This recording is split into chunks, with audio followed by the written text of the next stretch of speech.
नमस्कार, मी प्रणिता बोरसे. आपण पाहत आहात TV9 मराठी. बुलेटिनच्या सुरुवातीला महत्त्वाची बातमी आहे.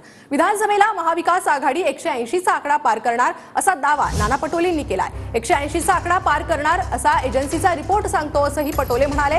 तर महायुतीच्या 100 पेक्षा कमी जागा येतील असंही नाना पटोलेंनी म्हटलंय. तर दरम्यान नाना पटोले 288 जागांचाही दावा करू शकतात असा टोला शिरसाटांनी लगावलाय. जे काही एजन्सीचे रिपोर्ट येतात आहेत त्या रिपोर्टमध्ये एकदम क्लिअर असं आहे, आजपासून अजून आपल्या जागा वाढतील. त्याच्यामध्ये असं आहे की ही जी भाजप आणि त्यांची जी पिलावड आहे दोघून, ही 100च्या आत, 288 मध्ये 100च्या आत हे राहतील.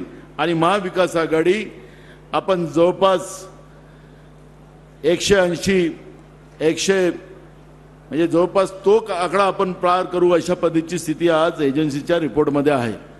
नाना पटोले ते 288चा बी दावा करू शकतात, परंतु त्यांचा पक्ष किती लढणार हे एकदा त्यांनी पाहिलं पाहिजे. आणि त्यांची युती खरंच महाविकास आघाडीबरोबर होईल का नाही यांना त्याची शंका सुद्धा त्यांना आहे.